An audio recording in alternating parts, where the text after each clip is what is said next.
PCN proudly brings you coverage of the Pennsylvania State Legislature. We bring you the State House and Senate floor proceedings as they happen, unedited and complete. Our mission includes committee meetings, budget hearings, interviews with prominent legislators, and other public policy forums. PCN is your destination for the best in Pennsylvania legislative coverage on cable and PCN Select. PCN is Pennsylvania Politics and Policy. Why should you consider donating to PCN? Because PCN is your network for everything Pennsylvania. More politics and policy, intriguing history and culture, and the best in high school sports. On cable and streaming, you get more of Pennsylvania with PCN. Please consider donating today. PCN is everything Pennsylvania.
PCN is Pennsylvania Politics and Policy. PCN is Pennsylvania History and Culture. PCN is Pennsylvania Sports. PCN is everything Pennsylvania.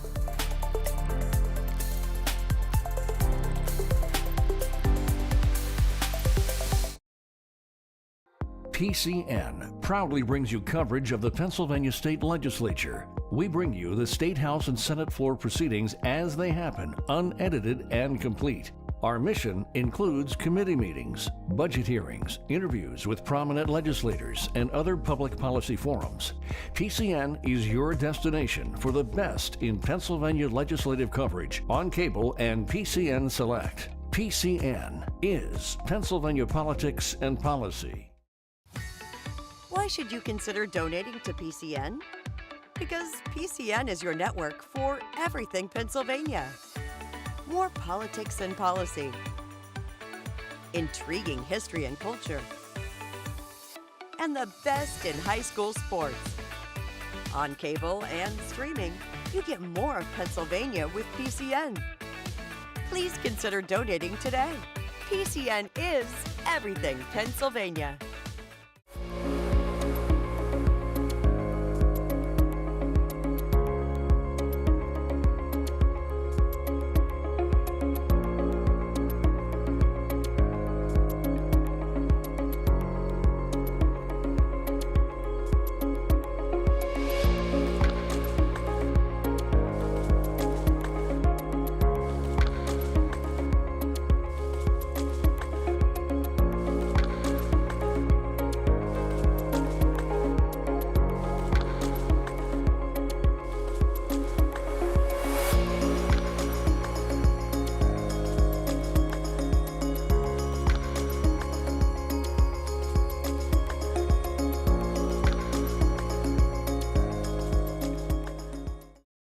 The following program is sponsored in part by Customers Bank.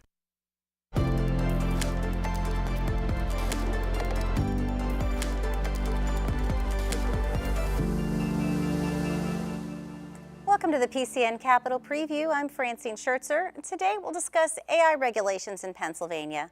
But first, we're joined by Stephen Caruso, Capital reporter with Spotlight PA.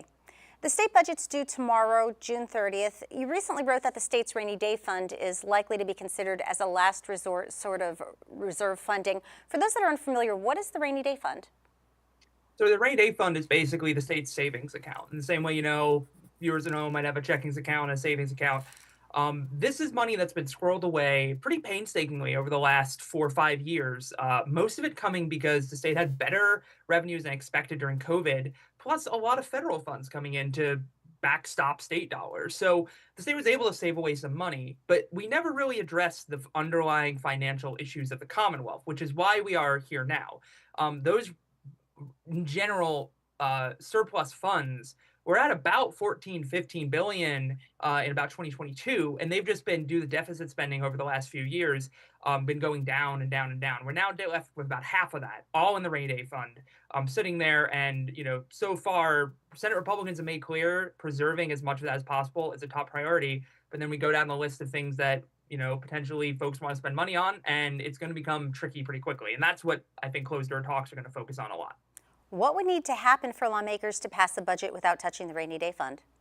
They'd have to either make some pretty deep cuts or bring in a lot of new revenue. One option, the regulation and taxation of skill games, is one thing that is constantly on the table. A court ruling earlier this month really brought that to the forefront. The state Supreme Court officially said that these are, in fact, slot machines. They are illegal when in taverns, in bars and corner stores, in social clubs. So creating a regulatory regime with a tax rate could bring in, by some projections, $2 billion a year. That's a sizable amount of money. But Matt Niddle, the head of the state's IFO, a independent fiscal watchdog, so to speak, said that would only get rid of about 20% of the structural deficit. We've seen some other interesting options get thrown on the table, getting rid of the state's sales tax exemption for data center projects, also potentially taxing digital ads and the companies provide them. I think, in general, though, that, will only, there's not a lot of political will to do tax raises. We also seen tax cuts move through the General Assembly. So I'd say the fiscal picture is still kind of cloudy and known only to a handful of people in closed door talks. As we're considering potential revenues, the governor had also proposed for several years in a row now legalizing recreational marijuana. What's the likelihood of that passing?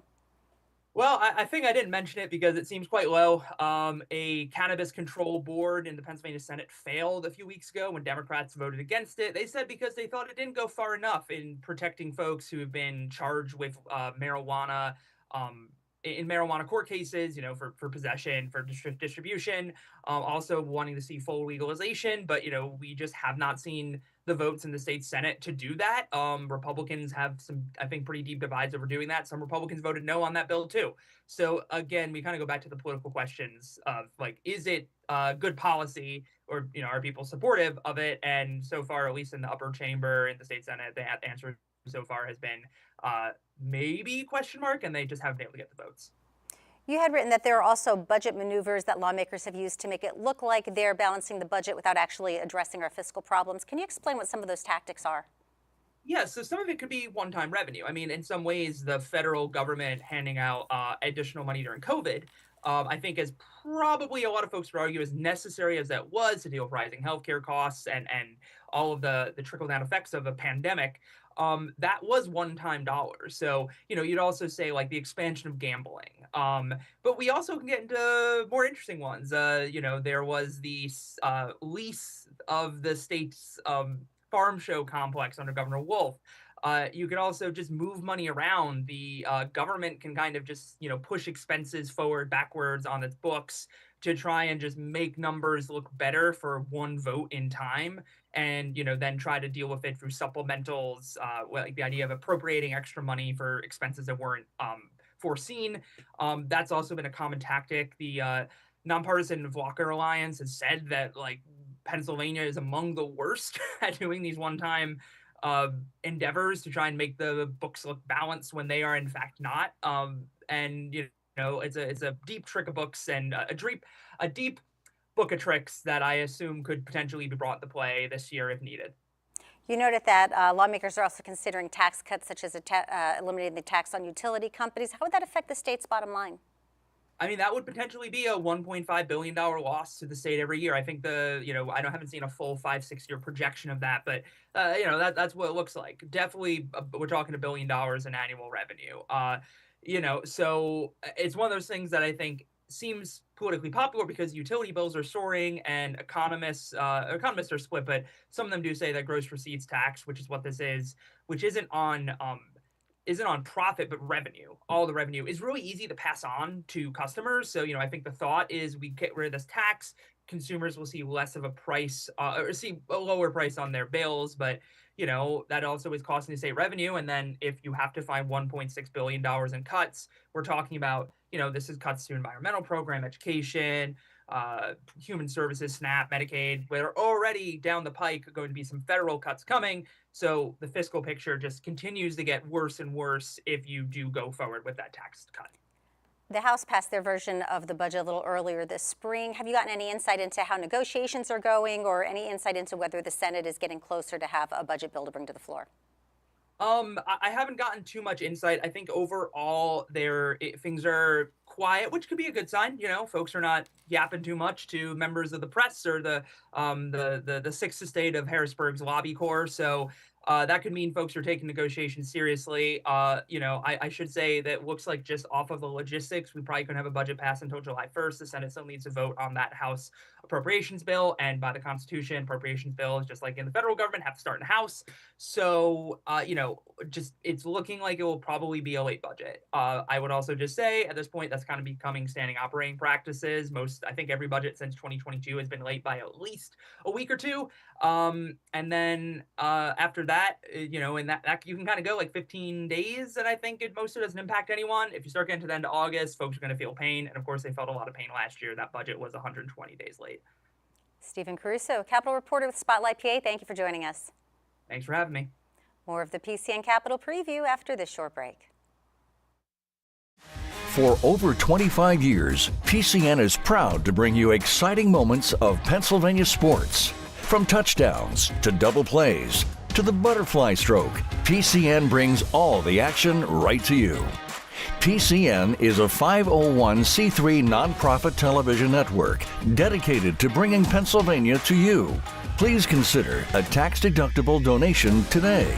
PCN is Pennsylvania Sports. Take a seat in the courtroom and see the real-life cases affecting Pennsylvanians today. Hear the arguments from both sides with full transparency, exclusively on PCN. Watch the Commonwealth, Superior, and Supreme Courts on cable and the PCN Select streaming service. Visit PCNTV.com for the complete schedule. PCN, Pennsylvania Politics and Policy. Welcome back. Our guests today are Representative Joe Ciresi, Majority Chair of the House Communications and Technology Committee, and Senator Tracy Pennycuick, Majority Chair of the Senate Communications and Technology Committee. In recent weeks, the General Assembly has moved several bills aimed at both the development of data centers and regulating artificial intelligence. Senator Pennycuick, we'll start with you. What are you hearing from your constituents regarding these two issues? Ooh, it is a hot topic in my district. Right now, data centers are forefront of everyone's conversations. And they kind of came up very quickly without a lot of information. And then there was a lot of misinformation. So people are trying to find what's true, what's not true, figure out what's good for their local community and what's not good for their local community. And a data center's not for every corner. It's not for every undeveloped land or underdeveloped land. It's got to be very thoughtful in where it goes. And that's why I'm a huge advocate for local control. Representative Tracy, what are you hearing from your constituents? Absolutely the same thing. I mean, it's been unbelievable what we're hearing from people, and then seeing them look at all these different projects, all this different land. And I've said all along, it's local control. I stand with the communities. We know some people in the mid part of the state want them to come there, then bring them there. If our communities don't want them, then stop them. Don't bring them to our communities at all. Our local boards should have the right to say where, when, and how. And I attended one of the hearings recently, and I couldn't believe how 90% of the questions weren't answered. Like, you need to answer these questions. That's why there's such angst in the community, because you're not answering what the people are asking. And it's not fair to our local communities when they do that. Last summer, there was a summit sponsored by U.S. Senator Dave McCormick where they touted billions of dollars of AI investments in Pennsylvania. Have you seen a change in perspective on the development of this industry in the past year? And if so, why? Well, I think that we've seen more awareness to AI. I think we've seen our public understanding more about AI, and it was more put in the spotlight, and where Pennsylvania sits. And look, an investment in AI is a whole different ballgame than an investment in the data centers. AI is being used everywhere. I'm sure even on the program that we're doing right now, you're using some sort of AI. But that is not the same thing as build data centers all over the Commonwealth. There's new businesses that are coming out of the AI movement that are great for our economy. We're seeing other services come out of it, but we need to understand where these two things are. And I think the spotlight on this has been great because it's a national issue. It's really a world issue. It's not just here in the United States or in Pennsylvania. But I think we've seen more people involved in understanding AI from where that conference came from. I think you also have to look at what AI is doing that's really positive. So I have Merck in my district. So they are using AI in their clinical trials. So they are bringing life-saving drugs to market 3 and 4 and 5 years sooner. You're having your mammogram checked by AI. They're detecting breast cancer 5 years earlier. That's life-saving. That is, you're maybe stage 1 as opposed to stage 4. Right. So that's really, really important. So I see AI investment very differently than the data centers, because data centers, we all know we need them. We want an online bank. We're all scrolling on our phones and we put our information in the cloud. But we have to be very, very methodical on where we put them. They don't belong everywhere. And if, like Joe said, if a community doesn't want them, don't put them there. I have plenty of brown sites in my district. Put them in a brown site. Let's revitalize some of those bad previous, industry leftovers and put them there. But it has to be the local control.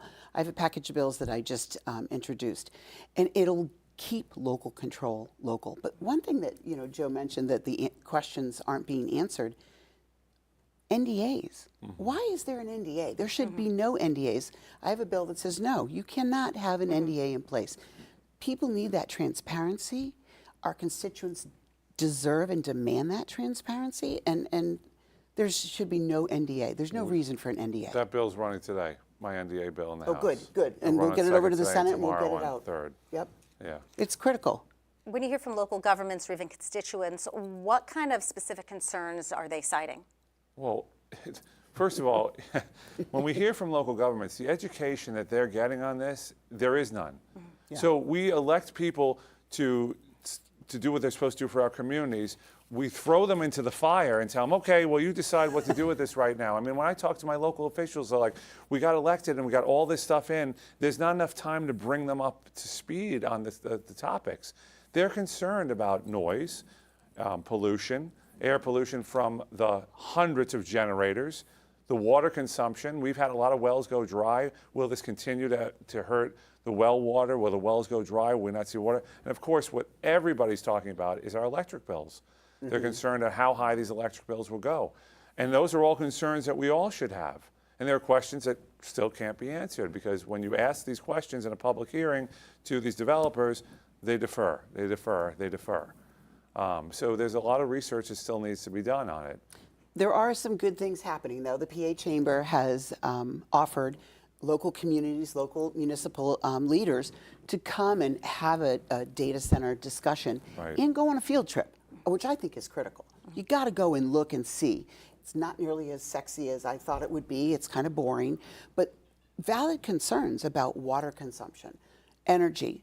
Let's look at a tariff for data centers. Let them pay for the infrastructure that we need here in Pennsylvania. It should never go to the residents. We should never expect the local mom and pop business to pay for infrastructure builds that the data center needs. Absolutely not. You both just brought up the issue of transparency. I know you're both sponsoring transparency legislation, so I want to give you both an opportunity to talk a little bit about what you're sponsoring, what those bills would do. So I have a whole package, and one of them obviously is the NDA bill.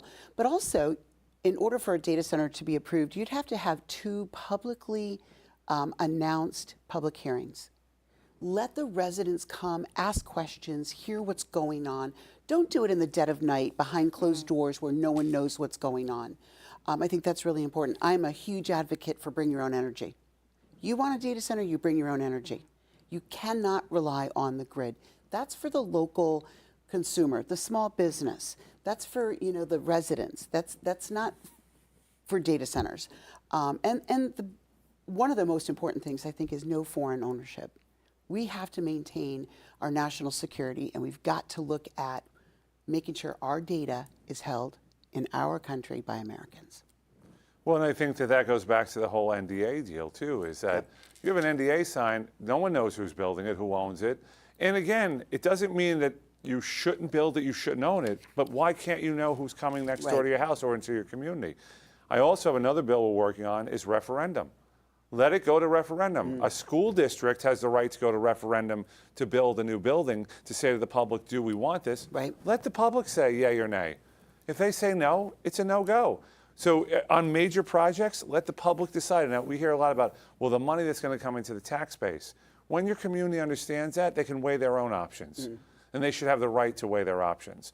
And I think it's important as we move through this to look at every option to give that control back to the local community. Now, Senator, a moment ago, you talked a little bit about being in favor of having these data centers provide their own energy, and that's happened in some circumstances, such as Microsoft purchasing the 3 Mile Island site. Yes. Would the development of data centers have an impact on consumer energy, either access or price, or is that going to be perhaps a regional comparison? So one of my proposed bills is to tariff the data centers so that they would pay a higher rate, so there would be no impact.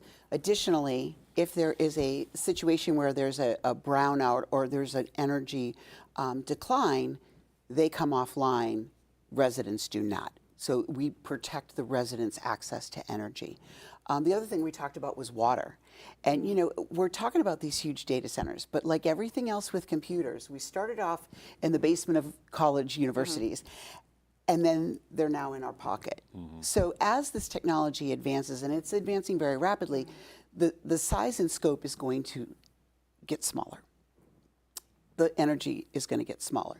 And the water, the demand is going to get smaller. And I think we need to recognize that and maybe daisy chain buildings together rather than multiple million square foot buildings.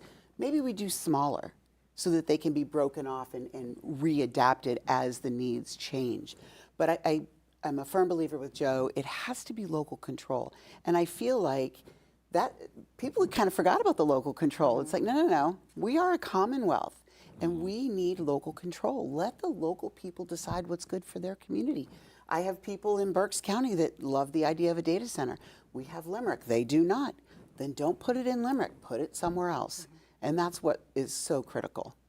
Representative, do you foresee any long-term environmental consequences as a result of data center development? Well, that's the biggest thing that everyone's concerned with. All of us should be concerned with that. The big parts are when you look at this, like when I heard the proposal in Limerick, 306 generators. Those aren't little generators that you pulled with the cord. These are massive, some of them the size of a semi that are running on diesel. That's a massive amount of fuel on site. God forbid there's an accident, what happens to our streams where it's running into? And these are answers that need to happen. And then there are other studies about warming, that they raise the temperature in certain areas. So these are questions that still can't be answered, that need to be answered in order to be able to go into this the right way. And environmentalists, some of them are setting up the alarm saying, look, there's other ways to look at this.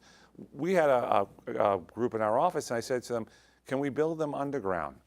And the guy looked at me and goes, what do you mean? I said, well, we all know that geothermal, the water temperature or underground is 58 degrees. So can they automatically be cooled without all the use of water? He said, well, then we have to get the heat off. We've seen, I guess it's in another country where they're pumping the heat into hospitals, into schools. So there's other ways to look at this.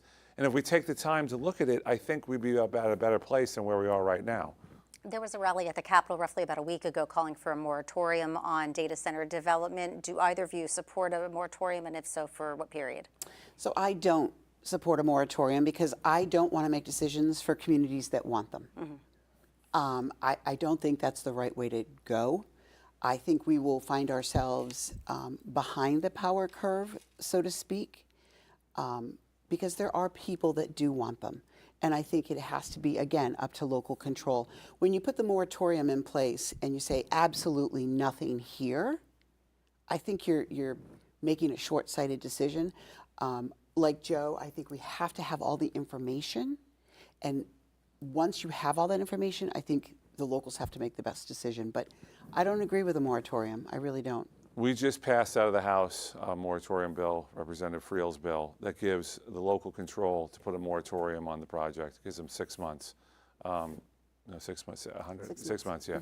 6 months to do that, and they can consecutively do it. But again, it's local control. Local control. So if they want to do it, pass that bill out of your, committee or whatever it is, or your meetings, and now you put the moratorium on. And I think, again, we're handing control back to to the local locals. communities. Yeah. Because in the mid part of the state, where some of our members on the floor would say to me, we want to build them here. Well, then build them there, but in this part, they don't want it. Right. So that moratorium works in that community. What advice would you give to either a local government entity or perhaps a private resident who has concerns about the potential for a data center being established in their neighborhood? Get involved, understand, call, question. Get off Facebook. Yeah, well. Don't get your information from Facebook. I mean, I hate to say that, but that mentality, do some real research. Reach out to the PA chamber. Ask questions. Go to public meetings. But don't just look at social media, because I think social media gets almost the mob mentality. And I read, unfortunately, all these articles about AI and data centers, and I've learned so much more that other countries are doing that we could be doing. Right. The hydrogen cooled chip, no water involved, much safer. Okay, well, why aren't we using that technology? Closed loop cooling systems that uses less water than a golf course. Okay, well, let's look at that. There's a lot of information out there. Do your research, continue to do your research, be open to new technologies. There's some crazy stuff being proposed. A micro data center on the side of your house, which I thought was great. What a great concept, where you get paid To have one. to have one.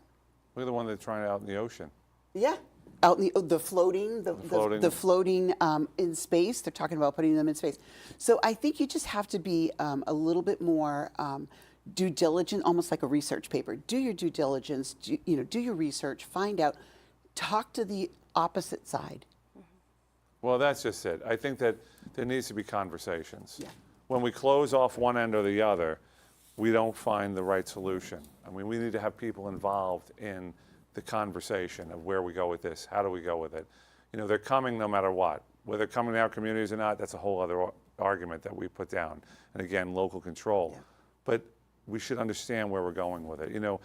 We look back to the 70s when nuclear power plants started to be built, and we saw them all over the country where people protested, and for rightly so, I understood why, but also we need to become more educated on it. And that's where I think the industry has failed. Oh, And absolutely. Tracy began with this, is Absolutely. that all of a sudden they were popping up everywhere. The industry needs to educate also. They need to hear the people and understand their concerns and then come back with answers. But we need a real education process on these. And that's what we're not seeing. Governor Shapiro proposed a plan called Grid Standards. What does his program involve? Well, grid standards, Representative Webster just passed the bill out of the House, which is on the way to the Senate, to talk about all of what we're trying to do, all the safety sides, all of the not increasing your electric bill, knowing how much water is going to be used, having the public input in it. Where it goes now, I mean, it's a negotiation, of course, between the House and the Senate, and how the Senate changes it or approves it. We'll see what happens with it. But the governor wants to make sure that we put the safety measures in place, that the community is safe when they do put these centers in, if they do put them in, that there are standards that are held, they're held to a higher degree. And then our public isn't paying out the nose for water and for electric, that they know that they can only do so much, and they have to report back on what they're using, and they have to come within those parameters. Would grid enforcement be mandatory? I think it would be mandatory once a bill passes in both chambers, depending on where it would go. I can't speak for the Senate. I see Tracy is looking over. She wants to say something, so I'm going to pass it back to her. I just have to tell you, I just think it's more bureaucracy. I really do. I don't see any value added. There's a lot of talk about we're going to fast track. I had a bill that I co-sponsored with Greg Rothman, and after hearing from constituents, that bill will never see the light of day. I don't want to see data centers fast tracked. I want to see them go through the DEP process. What is your environmental impact? I don't want to see animals that are going to be impacted by a data center. No, I want all that information, but I don't think the state government needs to get involved and put these, I think it's local community, and I just see that as just one more bureaucratic fast track where, part of his grid program was to go to renewable energy for a data center. Well, we know that's not going to happen. You're not going to be able to get solar and wind to the 35% that the governor wants. So I think it's, in theory, it's a great idea, but I think in practicality, getting it there, I just think it's more bureaucracy. Part of the issue that we've had on this is that, again, in the industry itself, they haven't come up with these standards. Right, so the governor's like, okay, well, if you're not going to, we're going to. Now, we did see some technology out of Arizona where they are using renewable because the sun is so prevalent. But, yeah. And their generators are not run on diesel. They're run on solar. And they just passed a bill in Connecticut to do something similar to this. So we could merge some of this technology in. But again, the industry itself just wants to build it. Right. Just build it. We'll put it there. And it's like, no. That's why the government needs to step in. And where the government maybe shouldn't be stepping in, there's no choice because the industry itself isn't doing it on its own. The Senate just passed or amended a bill last week rescinding data centers' tax breaks on equipment. What effect would that have on the state's bottom line? It saves us about $125 million a year. And honestly, these data centers supposedly are these huge revenue generators. That why do they need a tax break? Right. You know who needs a tax break? The average Pennsylvanian. Affordability is the #1 issue.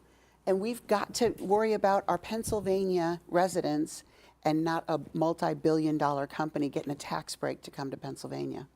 The Senate Appropriations Committee also amended a provision similarly considered in the House that would eliminate the gross receipts tax on electricity sales and require utility companies to pass savings on to consumers. How do you enforce those cost savings? Well, you got to go back and look at, That would be PUC would have to, would absolutely have to enforce that. But, I love that bill. We should be doing, as you said earlier, we should be thinking out of the box. We've got to do everything we can to make sure that Pennsylvanians keep more money in their pocket. And if eliminating the gross receipts tax on electricity, so be it. We'll figure it out. We have to start thinking out of the box because we cannot raise taxes on our citizens. It's just wrong. We're going to take a very short break and we'll come back to our discussion. I also want to talk a little bit about regulation of artificial intelligence in just a moment. But first, let's give our guests a break and we'll look at what PCN's cameras will be covering this week. The state budget is due tomorrow, and that'll be the topic on the next PCN Capital Preview. Former Speaker of the House, Bill DeWeese, and CEO of Quantum Communications, Charlie Giroux, join us tomorrow morning live at 9 o'clock. On the history and culture side of programming, the America 250 celebration continues on PCN with the history of political cartoons. That's on Tuesday at 8 p.m. The anniversary of the Battle of Gettysburg is upon us. Find out how the weather influenced the action with Penn State meteorologist John Neese and licensed battlefield guide Jeff Harding. That's Tuesday at 9 p.m. Join Gettysburg Rangers and battlefield visitors as they walk in the footsteps of the soldiers who fought there. Brand new battle walks start Wednesday, Thursday, and Friday at 7 p.m. Go to PCNTV.com for schedule details. PCN pays tribute to the 250th birthday of the United States with a programming marathon on Saturday, the 4th of July. It all starts at 12 noon. You can go to PCNTV.com for further details. You can watch this show and all of our public affairs programming free of charge by visiting PCNSelect.com. While you're there, you can download our streaming service, PCN Select. PCN is Everything Pennsylvania. We're a 501c3 nonprofit television network that relies on viewers like you. To make a donation, visit PCNTV.com. I want to shift gears a little bit and talk about AI regulations. Representative Melissa Schusterman is sponsoring a bill that would impose safety features to prevent chatbots from encouraging self-harm. What would inspire this bill? Well, I think we've seen more and more of these issues come up, especially with our children, where they go on to AI and ask for advice. We've seen AI act as a psychologist or a psychiatrist, which is what we want to prevent. But we've all heard those horror stories. The child out of Florida where AI told him basically he should take his own life, and he did. And then I was at a seminar where a woman shared the story of her daughter, who AI didn't tell her to take her own life, but reinforced the way she was feeling. So she ended up taking her own life. So what this bill is trying to do is prevent AI from doing that. And I also think that part of this is to be reminded that you're speaking to AI. Because AI is speaking like all of us right here, right now. Like you start to talk to your phone or something else, after a while you forget. You know it, but you begin to forget it. And when you do this constantly, you really forget that you're speaking to a computer, not a human being. So this bill is trying to prevent that from happening, to have people know and have the parameters in place to guard against that type of situation. How do you police any sort of AI regulation if the AI chatbot entity exists outside of Pennsylvania, whether it's in another state or another country? That's when you go after big tech and you force them to come to the table and recognize that these chatbots and these algorithms are unchecked. There's no protection to prevent self-harm, suicide, ideation, or harm of others. And that's why Melissa's bill and my companion bill are so important. Every 3 hours, you are interacting with a computer. 33% of our teenage children are interacting with chatbots every day. That's scary. Yep. And they're looking for emotional connection with a computer. Yep. So we need to make sure that big tech puts those guardrails up. And they're going to have to do it. Well, you see movies. I forget what the movie was where the guy dated the computer. Oh, the computer, yes. Yeah, what was that? I don't remember. I don't remember. But that's really happening. Yeah. Like people want to marry their, right. It's crazy. And you're thinking, this is a computer, and the computer's supposed to be programmed to say certain things, and that's what it's doing. This isn't a human being. Yeah. So we need to put as many guardrails in place as we possibly can. Now, our Attorney General has been great about saying that he will take on these companies. Yep.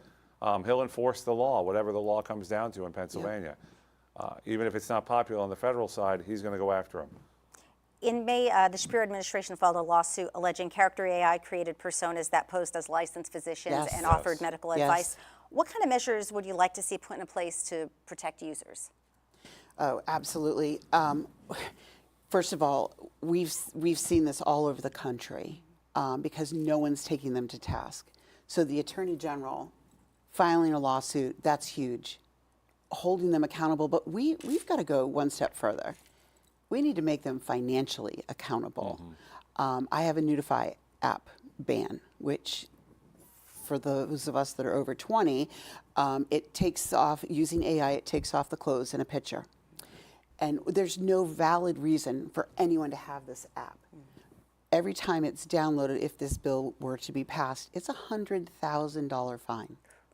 So you're putting your money where your mouth is, and that Attorney General would be able to recoup that money from these companies. It's just, we've got to say no. Not every kid needs to be on the internet. Not every kid needs to have social media. The UK just banned social media for children under 16. I think it's a great idea. It destroys their mental health. The algorithms we know hurt their mental health. They need to be interacting with their peers and playing and whatever, and not on the computer. What specific guardrails would you like to see put in place to protect children? Well, we did the child sexual abuse material bill, as you know. We've have 8 defendants, which is a great start. But it's almost like playing whack-a-mole. When you hit one, the notification app, they'll find some way around that. We just have to be diligent and keep pushing. I would love to see parents be a little bit more hands-on and taking the device away You know, I have grandchildren, and I'm like, no, not at my house. You're not going to play on And the you know, device. that's the one thing that, even in my own office, we had a little bit back and forth about the phones not in the classrooms anymore. And one of the people that work with me was like, you can't take the phones away from the kids. It's like, we're not taking the phones away from the kids. Just while they're in school, they're not going to have phones. Because children need to be able to interact with each other. My son used to say to me, how'd you meet up with your friends when you were young? I said, what do you mean? It was where you couldn't text them. I said, no, you would call. The mother would answer the phone. Billy would get on the phone. You'd say, we're meeting at, you know, whatever. And you'd go home when the streetlights came on. Right. And you go, what happens if they didn't show? You gave them 15 minutes. If they didn't show up, they weren't coming. Everybody left. You know, you didn't need to text 643 times. But the other thing we've all seen, and anyone that's watching this, and all of us here, go to a restaurant and look around. 4 people at a table, 4 people on a phone. Yep. None of them are talking to each other anymore. And I think those are some of the safeguards. And like Tracy said, there's only so much screen time we should be giving the kids. Kids need to be kids. Yep. We played outside all summer long, even when it was 100 degrees, instead of inside on video games. And we did play video games too. But the more that we put safeguards in, we'll see a different feel in society. And we can only govern so much. Right. A parent needs to take control. And sometimes people come to us and say, well, you guys need to do this. And it's like, that's parental control. And the parent needs to do that, not us. This year's election will include all members of the House, half of the Senate, as well as the governor's race. How are the issues regarding data center development and AI affecting the election that's coming up this year? I think it's a topic of conversation. It's absolutely a topic, yeah. And it's not party driven either. No. It's very localized, which is really interesting. AI is very separate from data centers. Yes. I mean, I think people understand the need and the desire for that technology to enhance manufacturing, to enhance medical and research.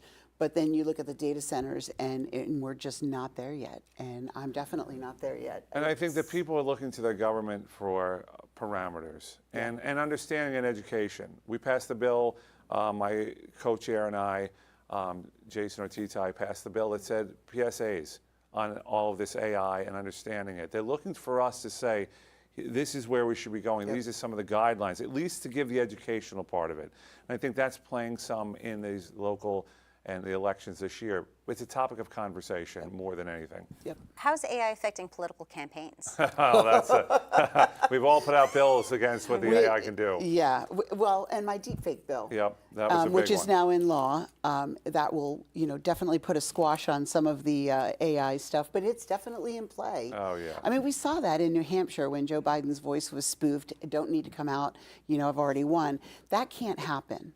We need our voters to have confidence in the information that they're getting and making sure that it's not AI generated or AI manipulated. So, yeah, we're all very, very aware of that. That's a big one. Yeah. What qualifies as digital forgery?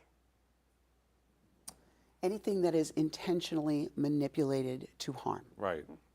And I think it's Adobe has the technology where they show every iteration. So Yeah, they say do. they take a picture of us sitting here, the 3 of us, then someone puts a hat on each one of our heads. There's a little thing that It you click on tags it. that has to be a little it's just a little symbol in the corner that you could hit, and it'll tell you who made the change and where the change was made, what the original picture was. And we're trying to see in the industry to push that as a standard that everything that's Everything on has the to be internet tagged. has to have a tag. Almost like the ingredients in a product. This is the ingredients label. Yep. How do you draw a fine line between malicious use of altering an image versus, say, political satire, an entity like The Onion would put out content? Well, the deepfake bill protects that satire piece in the First Amendment.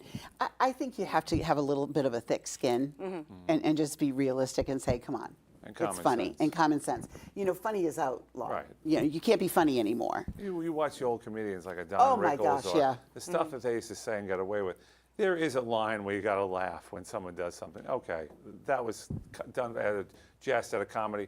It might have been politically oriented, but still, it's But not it's still the same funny. thing. Yeah. As saying, having someone call and say, they don't need to come out and vote for me because I've already won. Yes, that's malicious. So, yeah.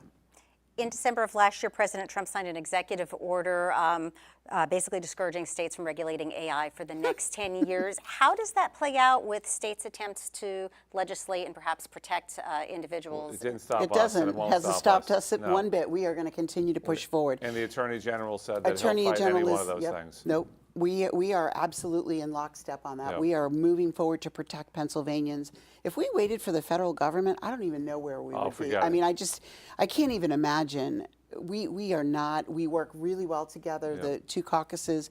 We recognize that AI is so critical, but it needs to be regulated. It needs to be guardrails put up to protect people from those bad actors that are out there. And one thing that we're seeing is when we speak to colleagues from around the country, other legislators, Oh, yeah. they all feel the same way, that none of us are stopping. Nope. And as a matter of fact, we've proposed to the other legislators around the country when we have the conferences of states to say, let's take one bill that we all pass in every legislative body. Yep. Now it becomes law of the land because we've all done it. All We've all 50 done it. states have agreed to this legislation. So if the feds aren't going to do it, then we'll do it individually as states, and we'll all pass it in every one of our bodies. And we talk about it with other legislators from other states on what we're working on and what they're working on and what makes sense and what we can work on together. In fact, we're out in Chicago next month. Yeah, to talk about it. To talk about it and get together with other states so that we can build a coalition and say to the federal government, look, this is what we're doing. We're doing your heavy lifting. You guys have got to let us continue, and we're going to continue. Are either of you aware of any federal efforts to help streamline AI regulation? Not really. Not really. We Not haven't really. heard anything. It's I mean, been there might be crickets. members of Congress who want to push it, but it's gone nowhere. The EU developed an AI Act which went into effect roughly about a year ago. What lessons can we learn from that? I think they're doing some really smart stuff. They really are. The EU is actually a lot further along than we are, which is kind of surprising because they seem to be a little bit dysfunctional. But they've taken a safety approach is probably the best way to put it. They're worried about consumer safety, and I think that's what we need to focus Yes, on, and we are absolutely. focused on, and we'll continue to focus on protecting our children and our elders from being exploited with deep fakes that are AI generated in advertising. Well, I mean, it's everybody. Everybody falls under the protection that we need to make sure Yep. everyone is protected. And I think that sometimes we need to look, like we said, way out of the box. We should be looking at what they're doing around the world. There's things that are great that we can bring back to the United States, say we should be doing these things. And we should be using some of the things that they've already put forth into what bills that we pass. We often say, let's talk to the other countries too. It's not only our states, but other countries. Can we learn from them as they learn from us? How do you legislate ethics as AI is being developed so that it's used to benefit society? That's a really That's rough a one. real tough one. Yep, that is. You have to look at things and say, okay, how is this going to hurt a consumer, or how is it going to protect the consumer at the end of the day? I mean, and everyone has different ethics. So it's difficult, and that's why some of these bills really get debated. Yeah. And we go back and forth for a while. Like a bill could sit for a year before we're ready to run it out of committee, and then to get it to the floor of the House, and then to get it over to the Senate, because everyone has different beliefs. But I think that for the most part, we all feel the same way, at least on our committee. We do. On how this needs to be looked at ethically. And there are some things you go, no, we're not going to do that. Yeah, it's very interesting. You'd think that I think this is probably the least partisan committee. Yes, We all get absolutely. together and we're like, oh, we got to fix this real quick. And all four chairs, we talk all the time. We really try to work together to get our priorities through both the House and the Senate and onto the governor's desk. And our stakeholders are a huge part. Yes. I mean, we are always working with our stakeholders. Getting them to where they can accept what we're doing. And even big tech comes in and tells us, hey, we don't really like it, but you're right. Okay. And let's, age verification. Oh, we can't do it. Oh, please. Right, Of you course can you do can. it. You Of can course do you it. can. We know you can do it. You don't want to do it, Right, but you're choose going to not do to it. do it. So it is a lot of conversations, a lot of back and forth, a lot of research. We do a tremendous amount of research, but And I say that our staffs are great. Oh, I yeah, mean, they're- our EDs who work for us and our research analysts. They're amazing. They're on top of it. I mean, and it's coming at them like a fire hose. Technology, what we did yesterday is completely different today. Yep. Literally, it could be day to day where it's changed so much and they've got to be on top of it. And it's a lot to take in quick. Are either of you concerned that AI will lead to humans losing our ability to perform certain tasks, or that our jobs will be outsourced as a result of relying No. too much? I think it's an enhancement tool. You know, it's kind of like the electric typewriter and then the computer. It just makes your job easier. I don't think you will see jobs lost. You'll see shifts. You know, we won't need as many of this. We'll need more of that. You'll see some retraining, but I think we'll be okay. I think that we're a little different on this. I do think there's going to be job loss, but I also think that the way we make it up is education. We need to make sure we're educating the public to understand where things are going and the shifts. Like we're seeing the trades. We need a lot more people back in the trades. Absolutely. And we need to shift the way we're looking at things to say, okay, AI is handling this over here now. Let's do this over here. And we often say, as we look at public education, we can't teach the same way we did 50 years ago. No. We have to be more fluid in the way we're teaching because we need to move with the times. So there are things that we taught in school that we don't need to teach anymore because there's no place for it anymore. It's either been taken up by maybe AI or it's just not necessary any longer. So we need to look and be fluid in the way that we're looking at how we're training our staff and our public in the future. There's various pieces of legislation dealing with AI and data center development that are moving through the General Assembly. As the session's getting close to wrapping up, what do you expect to advance? I think the bill that just came out of the House on the moratorium one I will think advance. the chatbot bill The will chatbot advance. bill will go. Yep. The I'm NDA hoping bill that we the both have Our will NDA go. bill will go, and potentially the foreign ownership bill will go. Yeah. All the restrictions on how much they could, electric bills because of the data centers and tariffing them, I think we'll see something come I think out the with tariff one of those. bill, yeah, I agree. The tariff bill is huge. We cannot expect our average ratepayer to have to carry the cost for a data center that's making millions and millions and millions of dollars. It's just not right. So the tariff bill will definitely go. Absolutely. Our guests have been Senator Tracy Pennycuick, Majority Chair of the Senate Communications and Technology Committee, and Representative Joe Ciresi, Majority Chair of the House Communications and Technology Committee. Thank you both for joining us. Thank you. Thank you. PCN recently spoke with Representative Eric Davanzo about his proposal to give Pennsylvania families $250 for their 4th of July barbecues. Welcome to our program. You are proposing legislation to supply $250 to families in Pennsylvania for their 4th of July barbecues. Why propose this? So we over collected roughly $925 million. So I want to give that money back to the folks that paid it. I want to give it back to the Pennsylvanians. But I also want to take this time as we celebrate America's 250. I want folks to be able to enjoy their picnic, right? We know folks are hurting at the gas pumps. We know food prices. Everybody's hurting right now. Being that the state over collected this money, let's give it back.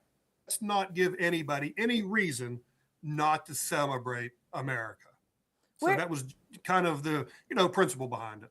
Where did this over-collected money come from?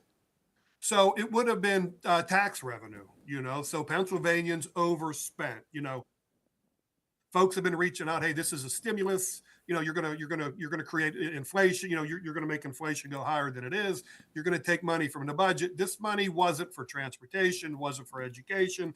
This was overpayment in the sense that folks in Pennsylvania, they overspent on our tax collections, and the state has a surplus right now.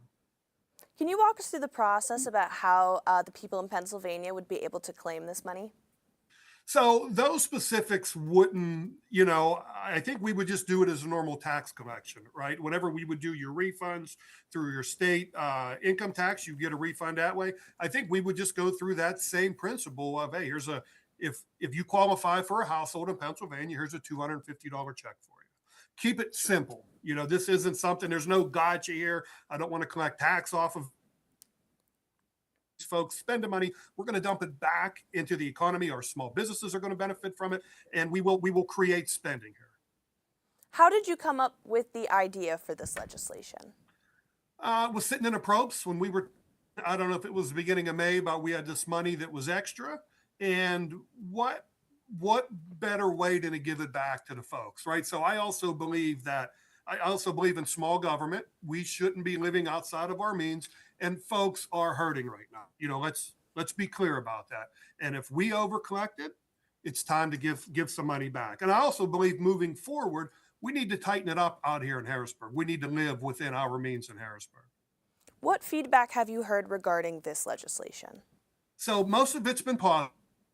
But I've heard from some folks, like I said, this is just gonna drive up inflation. But I don't think people understand this is money that was overspent. If I go to the grocery store and my bill's $100 and I give the clerk $120, I want that $20 back. And I look at this, it's a similar. We and it's just getting that money back into the folks' hands. Now you have people that are just haters out there in general. They're going to find something, but I truly believe that your average family of four that is struggling right now, this is beneficial. This will not drive up the number on a budget. This will not drive up inflation. This will put $250 back into the pockets of those everyday folks. They can go down to butcher store. Maybe instead of buying hamburgers or cheeseburgers for the 4th of July, maybe they get that steak for the family. Or maybe in the morning before they go spend family time, they go to Starbucks or Dunkin' Donuts, whatever your picnic is, right? Whatever we can be a family on, whatever we can put that $250, let's be a family. And really, let's go one step farther. Just imagine if 4 or 5 families got together as a block. Now you're talking $1,250 for a family of 4 or 5. You could probably go get some fireworks after that, right? After your picnic. Let's be America. Let's put family structure into this 4th of July here, and let's truly get back to the fundamentals of America. Lastly, where is this bill in the legislative process currently? Right now, the bill's currently being drafted. I will be introducing it, and as we go through the budget process, I will be looking for bills to put an amendment on some of the bills to really push this out, because I truly believe in it. And why should we as Pennsylvania legislator, why should we keep that $1 billion and roll it over into next year's budget? It'll inflate the number for years to come. So that $1 billion will be there forever, and it shouldn't. We have an opportunity here. Give the money back to the folks that paid.